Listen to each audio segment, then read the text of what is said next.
لرضا الله تعالى بشير الفاتحة. بسم الله الرحمن الرحيم.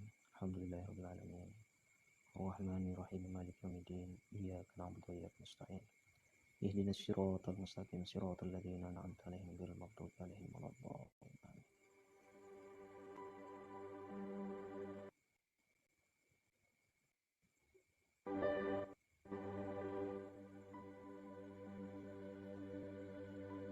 Saudaraku segar dimanapun Anda berada, semoga kalian dalam keadaan sehat walafiat, dalam keadaan sadar, dalam keadaan selalu mengikuti Allah Subhanahu wa Ta'ala yang muncul di dalam batinmu.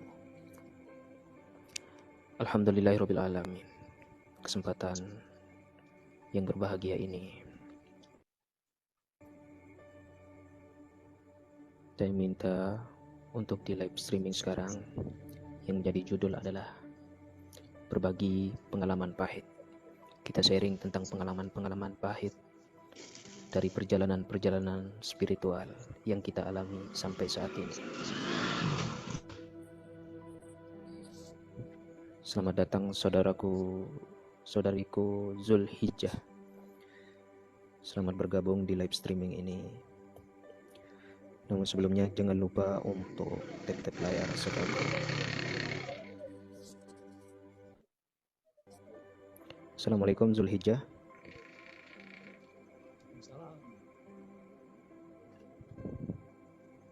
Halo, assalamualaikum. Waalaikumsalam.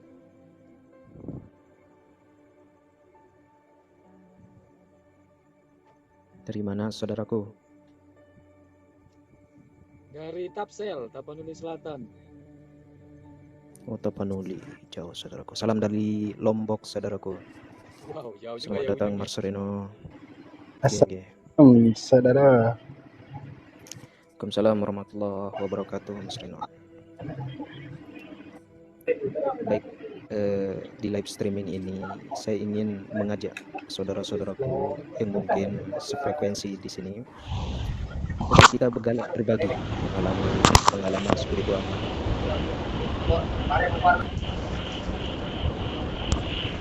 pengalaman pahit yang mungkin dialami selama perjalanan spiritual saudaraku Sigar Penjalin dimanapun Anda berada. Karena begini, proses perjalanan spiritual atau kebangkitan spiritual itu setiap manusia yang satu dengan yang lain itu berbeda-beda. Ada yang cepat dan ada juga yang lambat. Dan ada juga yang tidak mendapatkan kesempatan untuk mendapatkan kebangkitan spiritual itu. Allah yang memiliki kehendak.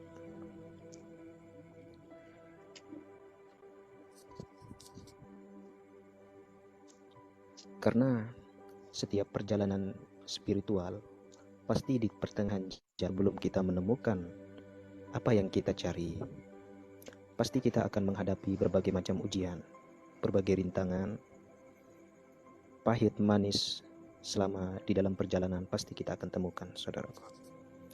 Nah, di room live streaming ini saya ingin mengajak saudara-saudaraku dimanapun Anda berada,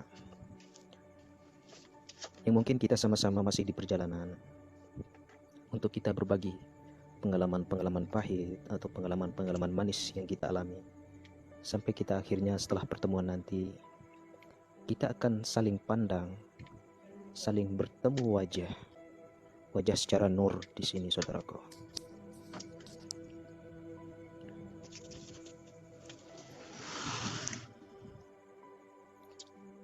Karena sesungguhnya ketika kita mampu mempertemukan rasa kita sesama manusia, insya Allah ketika kita sampai dalam pencarian, sampai dalam perjalanan kita, pasti kita akan bertemu rasa, bertemu jiwa.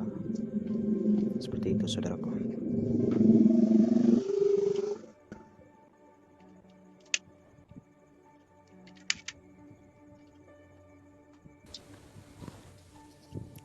Assalamualaikum. Selamat datang saudaraku Sigal Senja. Waalaikumsalam warahmatullahi wabarakatuh. Selamat datang Dimas. Selamat malam saudara-saudara.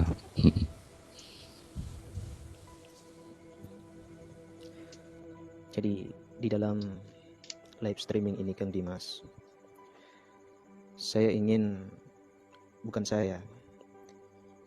kita bersama-sama ingin membagi pengalaman spiritual selama kita masih di perjalanan.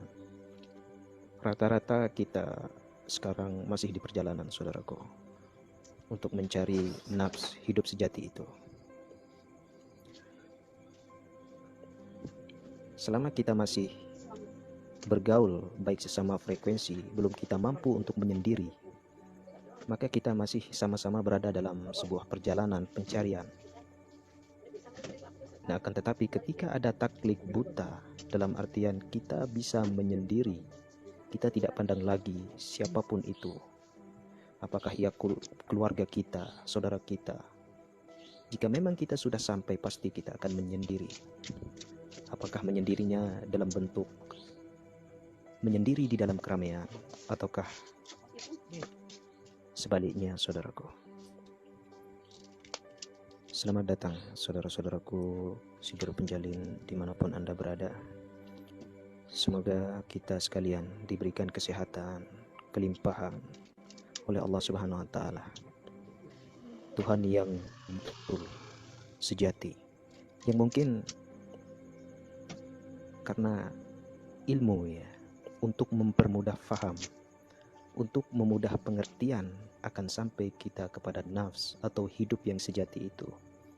Karena hidup yang sejati itu tidak memandang siapapun, apakah ia terjerumus kepada dualitas baik dan buruk ataupun tidak.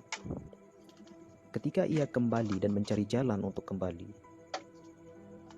awaludin ma'rifatullah sampai akhirudin ma'rifatullah. Karena kita sekalian ketika masih bertemu di media sosial, bertemu di sesama frekuensi, paling minim sesama frekuensi, masih kita rata-rata berada pada perjalanan spiritual itu sendiri. Nah, itu yang ingin saya ajak untuk kita berbagi. Apakah mungkin nanti perjalanan kita itu sama atau ada kedekatan kesamaan? Seperti itu, saudaraku. Baik, saya ingin saudara Zulhijjah, apakah ada yang ingin dibagikan, saudaraku?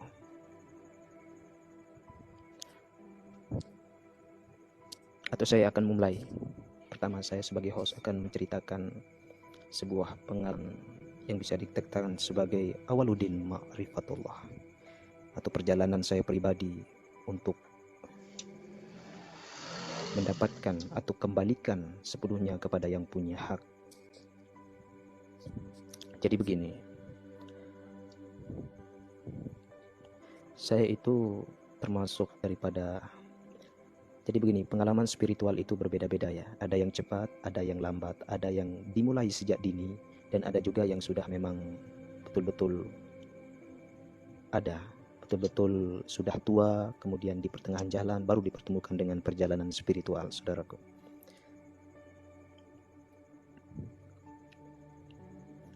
Nah, awal saya daripada menemukan perjalanan spiritual ini adalah bisa dikatakan sebagai perjalanan sejak dini.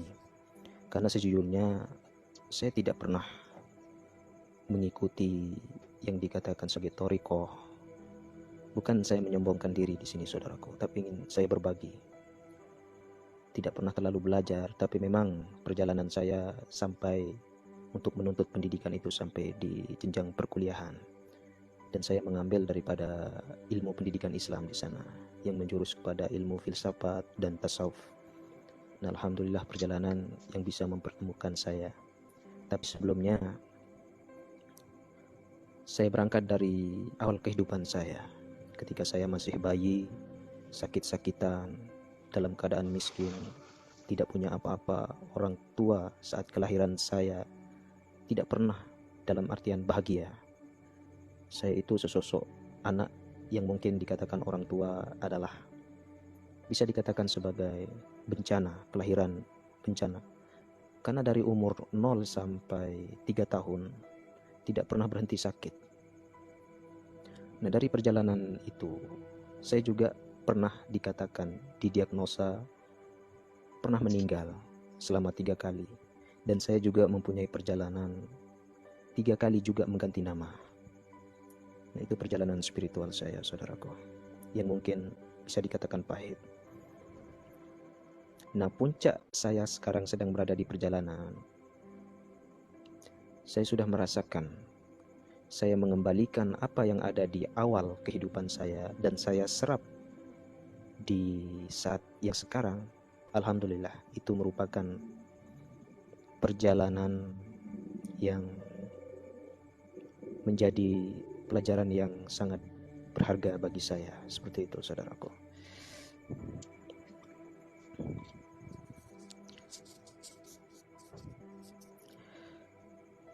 Baik, saudara Zulhijjah, mari berbagi saudaraku, atau saudara Reno, atau saudaraku Dimas Sanjaya, tentang pengalaman spiritual, bagaimana sehingga sampai saat ini, saudaraku.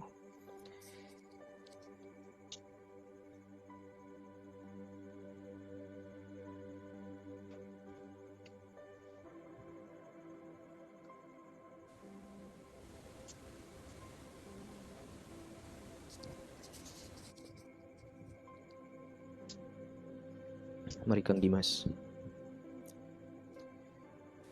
Oke, terima kasih Semeton. Jadi saya juga punya sejarah juga, tapi nggak seunik sampean kayaknya. Saya juga dari keluar sanawiyah udah tertarik gitu. Saya kenal dunia seperti ini justru dari anak perantau. Saya dari kecil suka merantau karena saya juga dari bayi merah udah ditinggal almarhum bapak, jadi tidak bersaudara, tulang punggung lah gitu.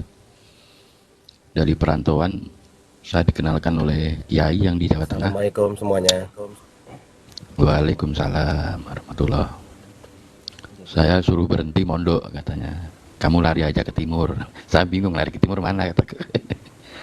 Nah, setelah lama-lama ada yang nawarin kerja di Bali. Nah, di situ saya banyak teman orang Madura, orang Lombok, terutama paling banyak 100% orang Lombok.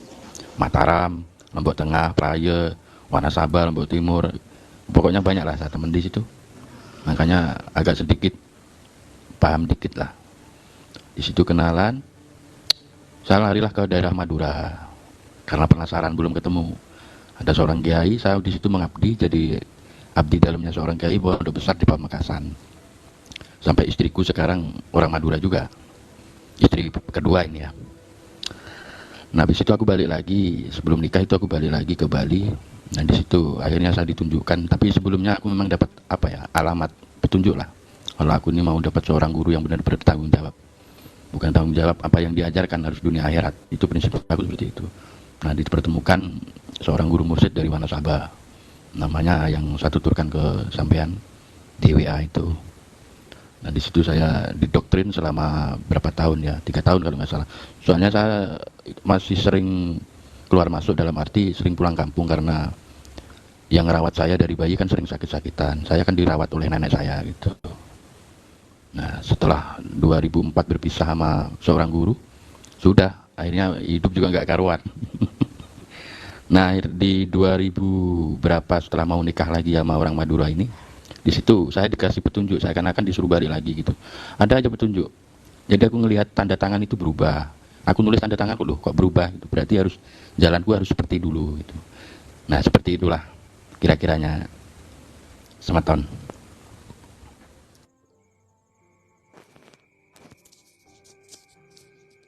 Syukur, alhamdulillah, saudaraku Dimas. Jadi begini, saya juga sering ngobrol di WA ya sama Kang Dimas ini.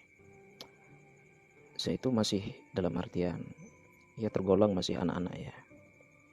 Umur yang masih 30 tahun. Sudah, ya bisa dikatakan mengertilah tentang perjalanan-perjalanan spiritual.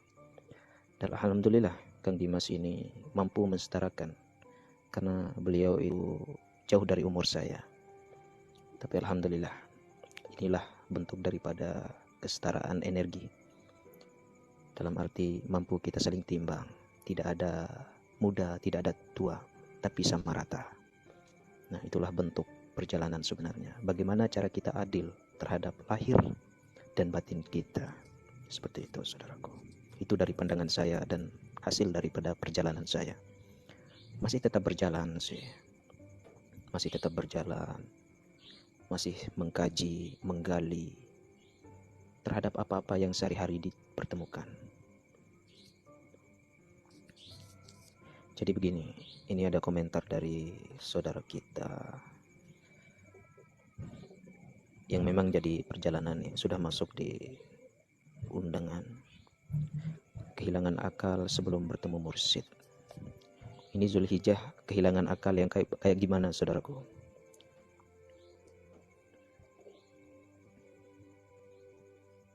Apakah gila atau bagaimana? Halo Zulhijjah? Malu kali, Jadi nggak usah taping, ngomong aja langsung. Iya. Taping. Jadi begini, rata-rata kita ya sesuai perjalanan yang kita contohkan atau yang kita ambil contoh kepada baginda Rasulullah SAW. Ketika Rasulullah memberikan sebuah kebenaran, banyak yang menganggap bahwa kebenaran itu adalah bentuk daripada kegilaan.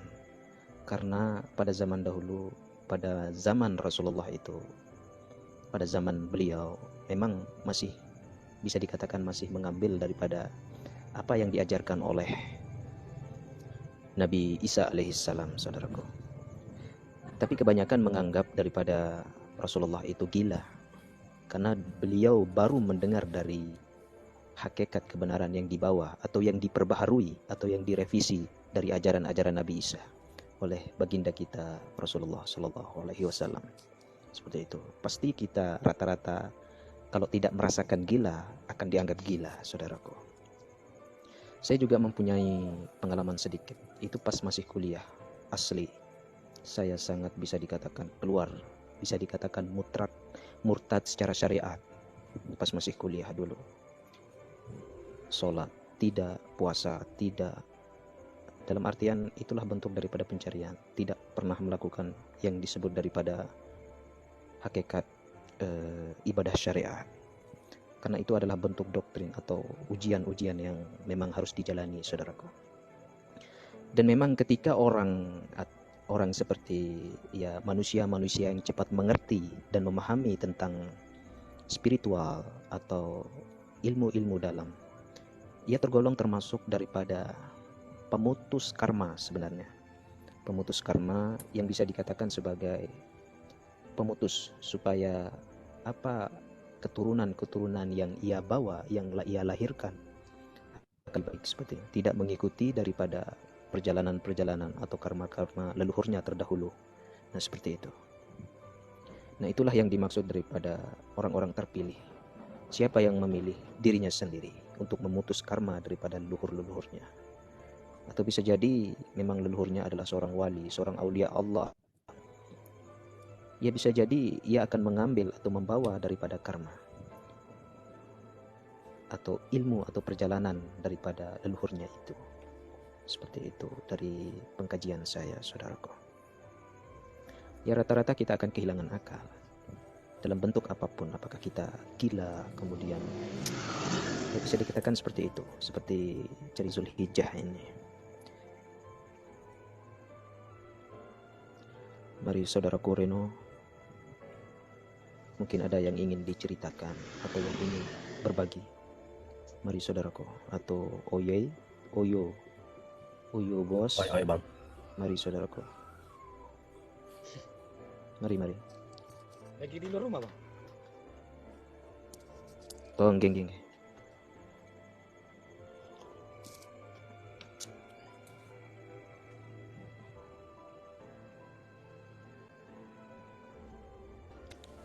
Ngopi sambil ngerokok bang.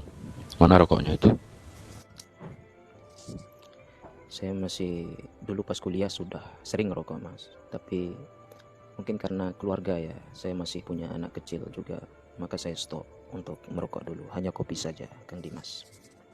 Ya mungkin kalau umur sudah 40 tahun ya bisa kembali untuk ahli hisab seperti itu.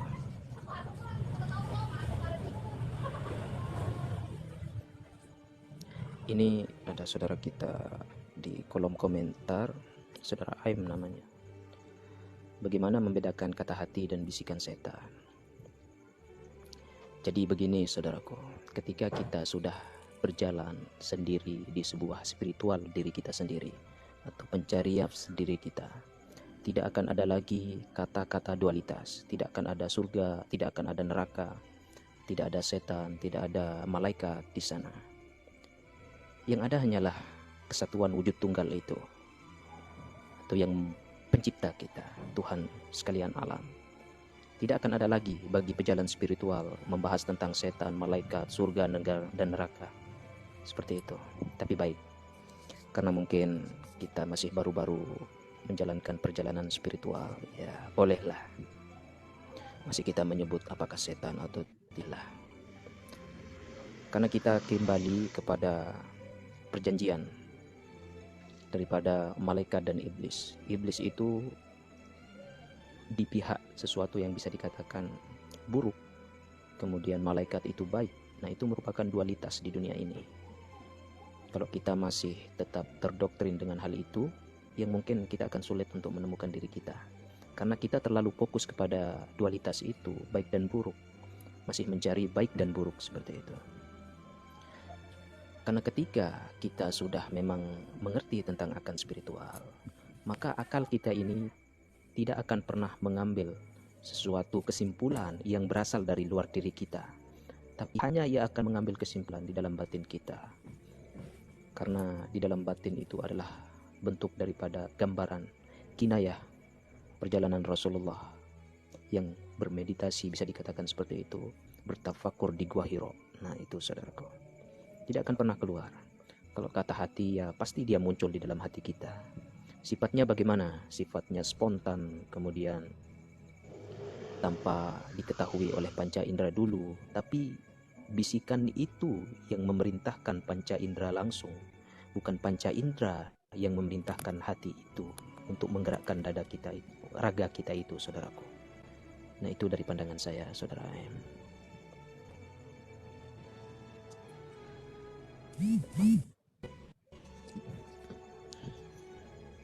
Bagaimana menurut Akangku Dimas ini?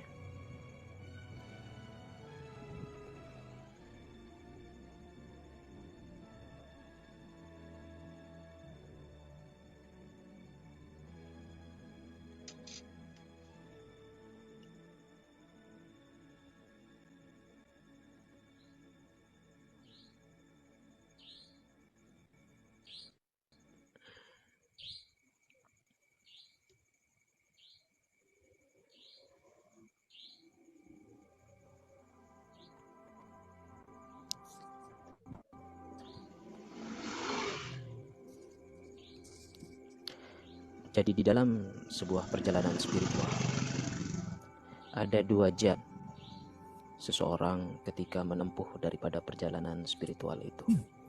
Ada yang memang jalan ilmu laduni dan ada yang memang jalan dari hasil taklimiah. Selamat datang saudaraku Amno dan Kamilah. Waalaikumsalam saudaraku, selamat datang. Lanjut Bang, saya nyimak dulu Pak. Siap saudaraku.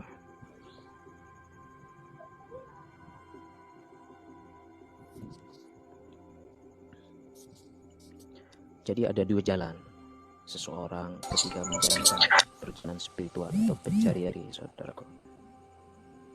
Selamat datang bos muda.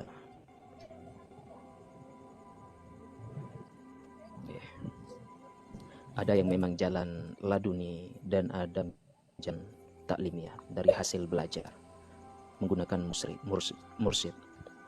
Jadi begini, ada yang berasumsi bahwa seseorang pejalan spiritual ketika tidak menggunakan atau memakai mursyid, maka tidak sah daripada perjalanannya. Nah, itu saya bantah di sana. Karena mungkin bisa jadi seorang pejalan spiritual tanpa mereka pun dia sudah mengerti, sudah bisa. Nah, itu daripada perjalanan laduni yang memang sudah ada jair yang dibawa oleh leluhurnya, saudaraku.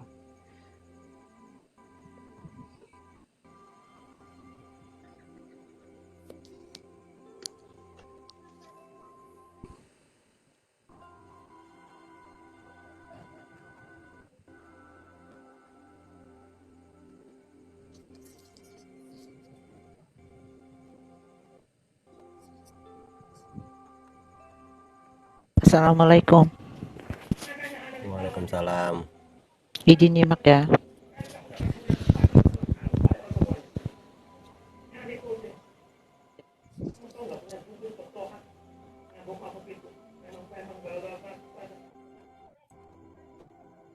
Selamat datang saudara-saudaraku.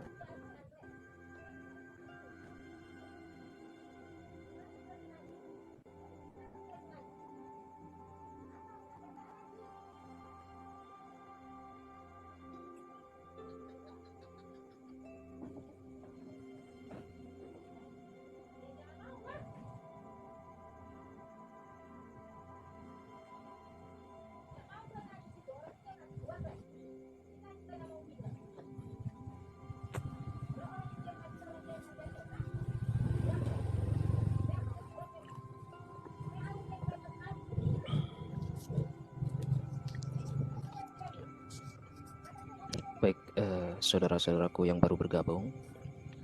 Jadi begini, di dalam room live streaming ini, saya ingin mendapati tentang pengalaman-pengalaman spiritual, perjalanan-perjalanan spiritual saudara-saudaraku yang sudah masuk di live streaming ini.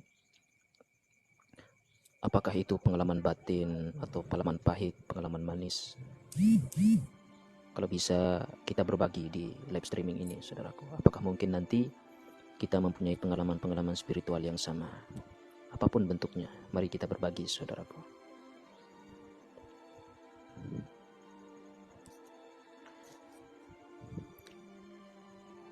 Mari bos muda atau Mbak Salna di sini bisa berbagi.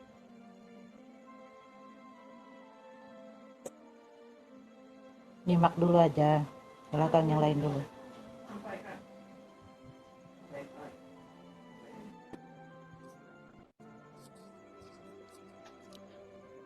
Jadi begini, ketika kita sudah masuk ke dalam taraf sensitif spiritual, maka kita senantiasa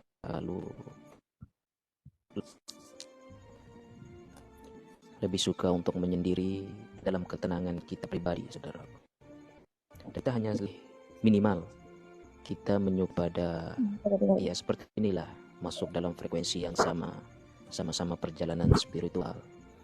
Karena hanya itulah tempat kita berbagi, kita sama-sama saling mengerti apakah pengalaman kita itu betul tidak. Tapi itulah merupakan perjalanan aku.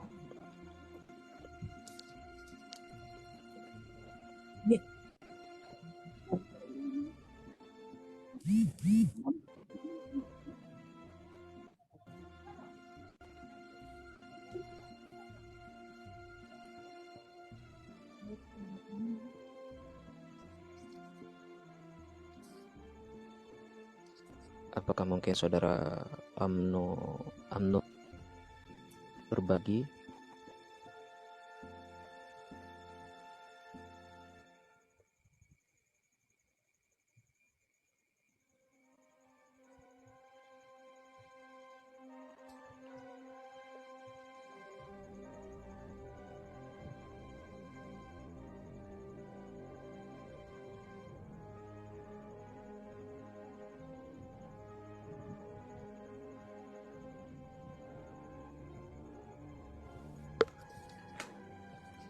Halo, assalamualaikum. Waalaikumsalam, saudaraku saya. Ya, izin Jadi mau berbagi, saudara. berbagi sedikit. Geng, silakan.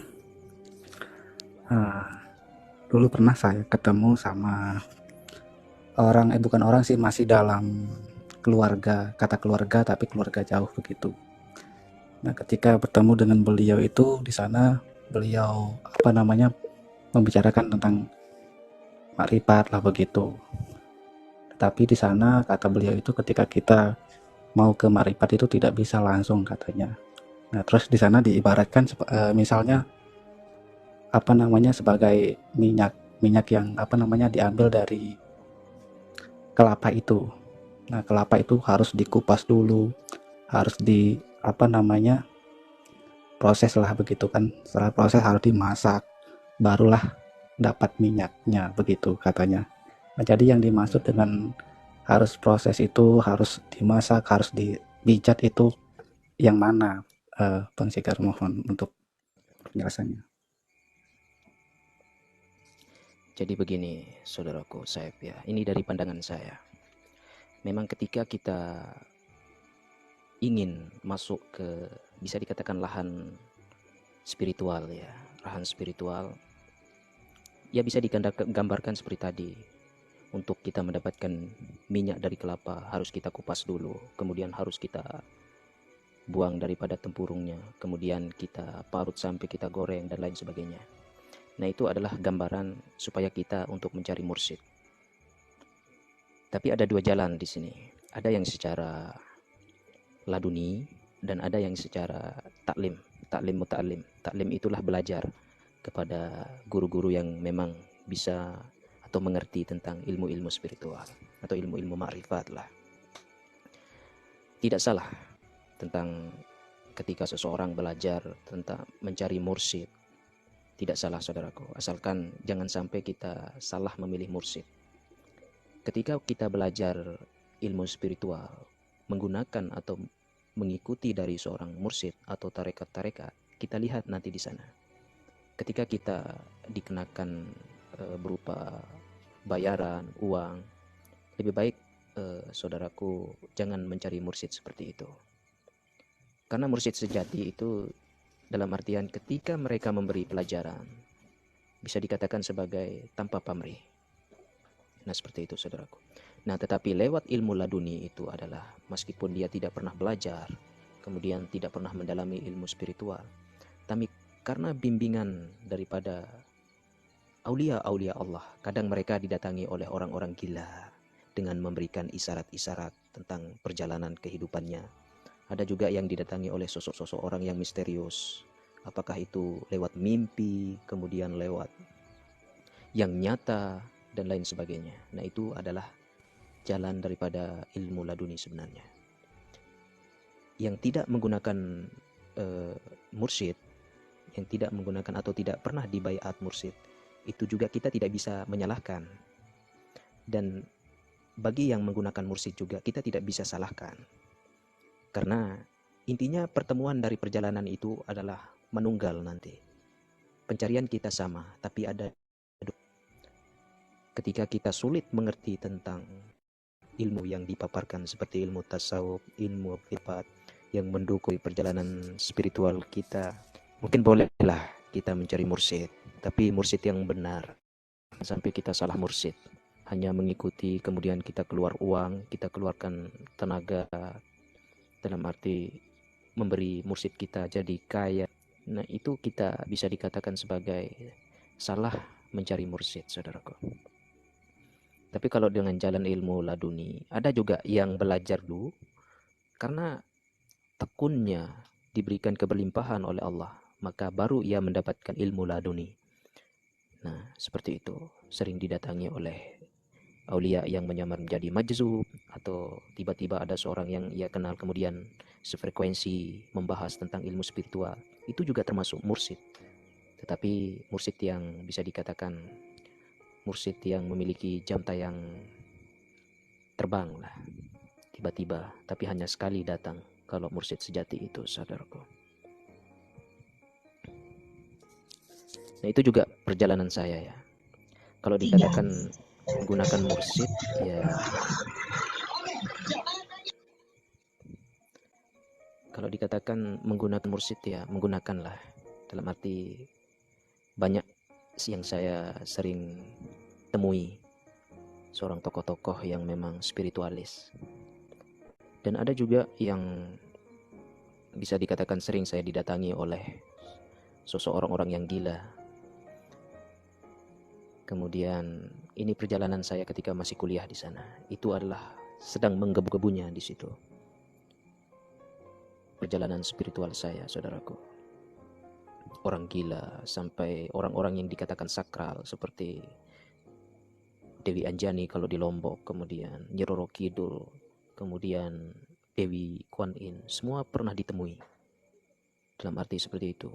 Tapi tidak menjurus kepada yang membuat kita sombong di sini ya. Oh, saya didatangi Dewi Anjani luar biasa. Bukan seperti itu. Tapi itu adalah bentuk pelajaran untuk kita mendapatkan daripada puncak spiritual, yaitu menemukan hakikat manunggal itu, saudaraku. Jadi seperti itu. Mari selamat datang saudaraku Edi Virus. Mari berbagi saudaraku. Di sini kita berbagi tentang masalah perjalanan spiritual, Mas Edi.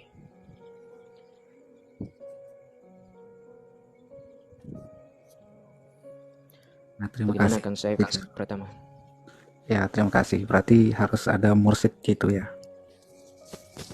Tidak salah kita mencari mursyid saudaraku. Dan tidak salah juga kita tidak memakai mursyid. Tergantung dari pandangan diri kita masing-masing. Karena tujuan kita bukan mursyid sebenarnya, tapi tujuan kita adalah Tuhan. Dan apapun caranya kita untuk menuju Tuhan itu, tidak ada masalahnya kepada jalannya.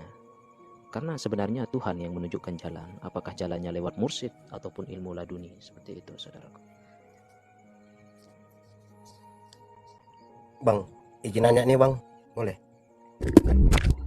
Oke, siapa ini? Nur Salim? Oi bang. Oi bang. Oke, silakan. Saya pun baru belajar spiritual juga gitu kan bang. Tapi rasanya udah belajar gitu kok kepingin sendiri, tenang, sendiri, ngopi, ngerokok. Itu memang kayak gitu ya bawaannya gitu ya bang? Kalau kita belajar seperti gitu bang? Ya.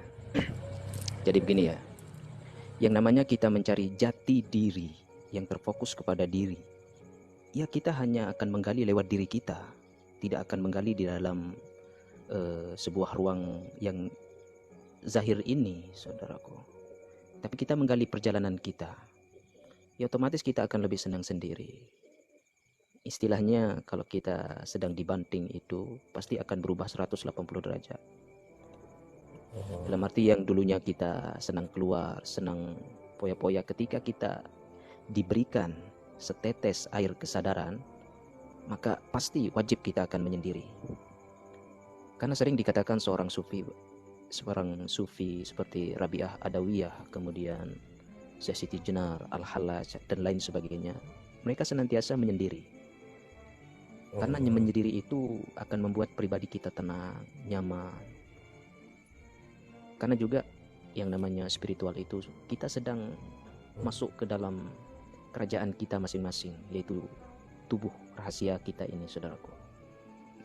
Karena kita terdiri dari dua tubuh sebenarnya. Ada tubuh kasar seperti jasad kita dan tubuh halus kita, yaitu yang bersifat rahasia, yang berbicara sendiri di dalam, tidak ada suara namun bisa kita dengar sendiri. Nah seperti itu saudara Oyoy. Gitu ya bang ya. Ya sampai dibilang kawan pun macam banyak pikiran gue, macam jadi macam orang gila gue, pimpin sendiri gitu, sampai dibilang kayak gitu gitu loh bang. Iya wajib kita, bisa dikatakan kamu gila, karena kita berubah 180 derajat ketika kita sudah mau masuk ke dalam lingkaran jati diri itu. Seperti itu saudaraku. Kan sudah jelas di sana jati diri, dalam arti kita masuk di dalam diri kita sendiri. Ibarat kita sedang, oh ini ternyata rupamu Wahyu. Nah seperti nanti di sana setelah kita ada pertanyaan, ada soal, pasti jawab sendiri. Nah seperti itu. Senang berbicara sendiri. Ya gitu bang. Ya banyak yang mengatakan. Ya seperti itulah. Banyak suara-suara tapi sumbernya satu sebenarnya. Ada yang bilang ini, ada yang bilang itu, ya ladeni saja. Karena pikiran kita itulah yang membalas daripada bahasa-bahasa yang muncul di dalam diri kita itu. Seperti itu, saudaraku. Ya bang, makasih bang. Mari, Kang Saib gimana?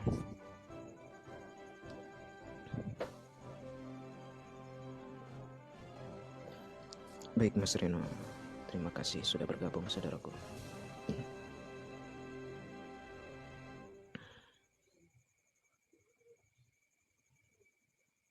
Ya, ada satu lagi nih. Tadi saya mendengar masalah baiat itu yang dimaksud dengan baiat itu bagaimana? Karena dulu kan pernah saya kan sering ikut di YouTube-nya Bang Sigar. Dan akhirnya saya di sana mencari video-video yang lain. Akhirnya ketemu untuk mencari tahu yang Dato' Ahmad itu. Nah, di sana mungkin Bang Sigar kenal dengan beliau yang menjaga makamnya Dato' Ahmad Retetet itu. Mungkin kenal mungkin. Nah, jadi beliau sampai pernah saya ketemu dulu, beliau sampai datang ke rumah saya begitu. Karena beliau tugasnya untuk membaiat orang, katanya beliau. Nah, jadi sampai saya ketemu di rumah. Nah, beliau datang. Tapi sampainya di sini belum bisa dibaiat begitu. Nah, jadi yang dimaksud dengan baiat itu apa itu Bang Sigar? Sampai sekarang belum dibaiat. Ya, belum. Baik, begini tentang baiat. Baiat itu adalah gini ya. Baiat itu hanya berlaku kepada guru untuk murid sebenarnya.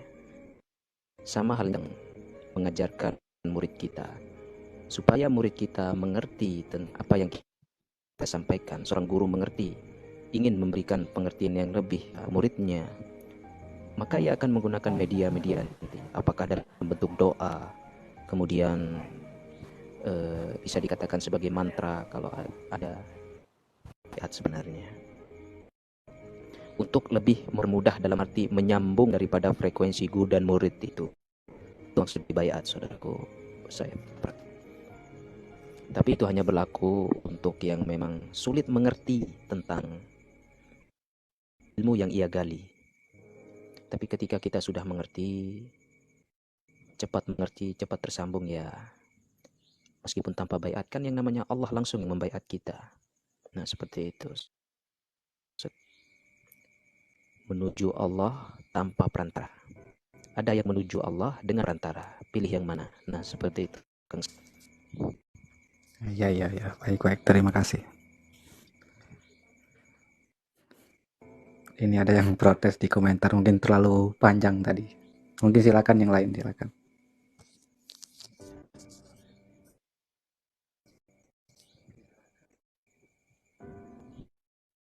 Aku yang ingin berbagi tentang perjalanan spiritualnya.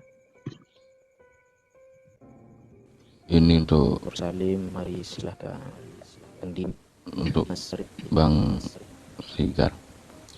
Ini membahas yang kemarin cerita itu saya yang di WA itu. Jadi khusus untuk aku yang udah lama terputus dengan seorang guru lah. Jadi, untuk mengulang ke arah sana memang kadang-kadang ada rasa takut gitu. Takutnya siapa yang tanggung jawab itu.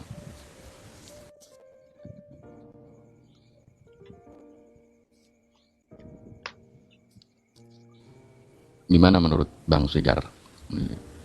Ini perasaan takut dulu ya. Kalau sekarang sih enggak sih.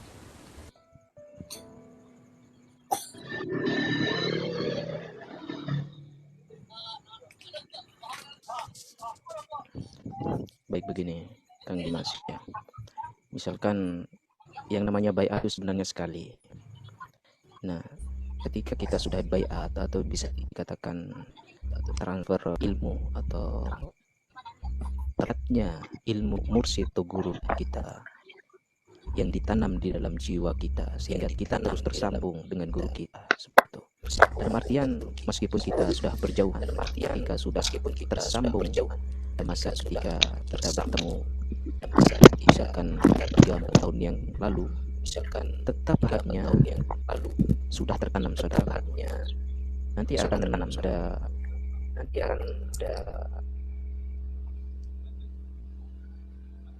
yang misterius karena itu semua adalah gambaran hasil bayat dan guru-guru atau murid seperti itu saudaraku. Ikut menyambung bang, boleh nggak? Dimas. Izin menyambung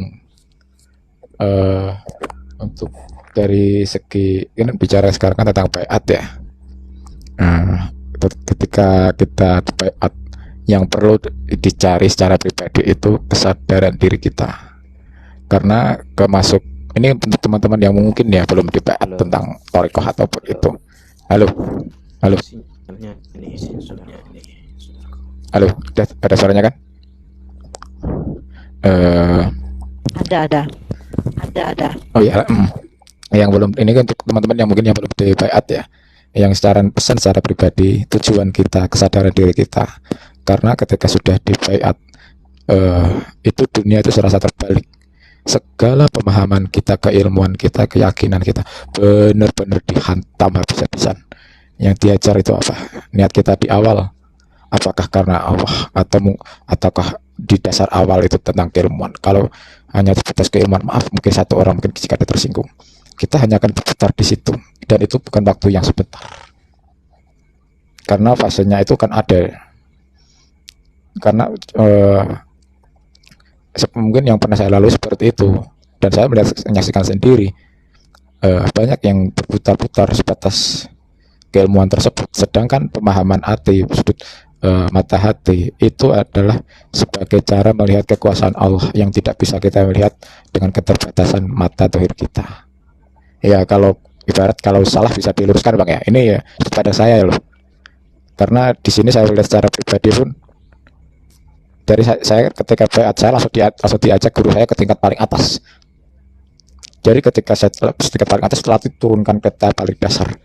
Jadi ketika teman-teman yang maaf mungkin banyak yang salah jalur bisa bilang, bro bukan itu yang kamu cari. Karena fenomena orang bingung di 2023 itu di lingkungan saya banyak. Ya mungkin kalau ada yang mendengar satu sih, kita bisa ringkas aja. Keyakinan hati, kemantapan hati itu dipersiapkan, karena tahun depan itu mungkin bisa lebih ngeri lagi. Sekian Pak. Ya kalau ada yang perlu teruskan Bang. Ini sedikit pandang saya ya Bang ya. Sekian. Assalamualaikum warahmatullahi wabarakatuh. Siap.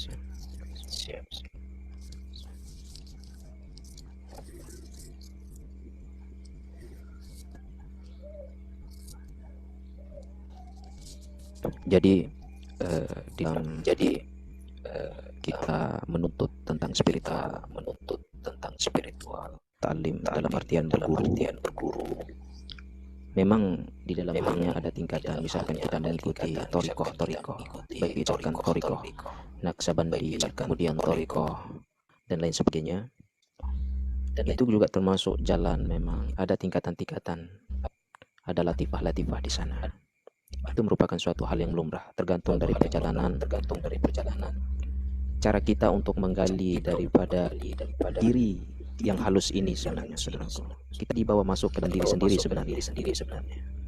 Mas kita berguru, kemudian apakah itu laduni, rata-rata kita akan dimasukkan ke dalam diri kita masing-masing.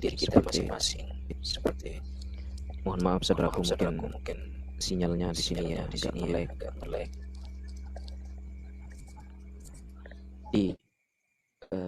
Karena mungkin juga baterai mau habis, mohon maaf sebelum saudaraku. Lain waktu kita sambung di live streaming ini. Tutup dengan alhamdulillahirrahmanirrahim kepada saudara-saudaraku yang sudah mulai terhubung dengan frekuensi kita. karena sinyal mungkin sudah mulai nge-lag, saudaraku. Akhirul kalam. Assalamualaikum warahmatullahi wabarakatuh. Assalamualaikum warahmatullahi wabarakatuh. Terima kasih bang. Terima kasih bang. Lain waktu saya ada cerita. Assalamualaikum.